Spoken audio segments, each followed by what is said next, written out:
I don't know what it is about lofts that's so amazing. The loft, a room within the house that isn't really a room. They're like a part of your house that's not part of your house, some weird frontier that's not yet conquered and tamed with cushions and pillows. Cardboard boxes, rubbish, strange kinds of tat, your past. Sometimes I want to live in my loft, like a pioneer, a frontier man living on the edge of suburbia. But then I hold off these desires, as a man who lives in a loft is clearly a bit creepy, and probably destined for prison in one way or another. But nonetheless, my love affair for lofts continues.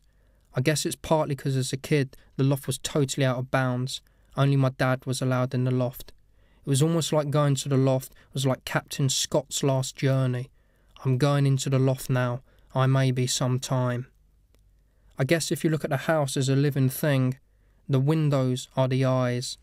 The hallways are like the veins carrying us from one room to another. But the loft is where the brain is kept, squeezed in among all the beams and timber. The memory centre. In many ways, the loft was like an afterlife for all the trinkets and crap we no longer needed. Toys we didn't use anymore would reach their final resting place in the loft. My sister's posters of Take That, no longer containing relevance, would be discarded here. Robbie Williams and Mark Owen consigned to rotting in the loft. But every now and then there was a resurrection. Dad would bring something back from the dead. A photograph, a toy, an inexplicable bird cage, who knows? A trinket rescued to experience love and affection once again. If I want to go in the loft these days, it's still a big deal.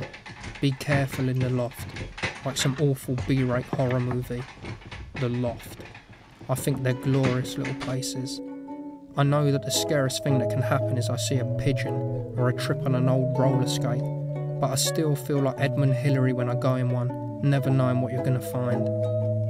I sometimes wonder what all the crap up there dreams of at night, contained in their cardboard boxes, stored and filed away.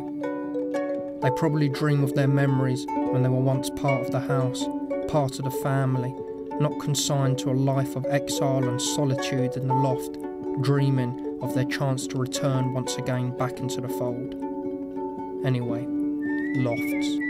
I think they're pretty cool.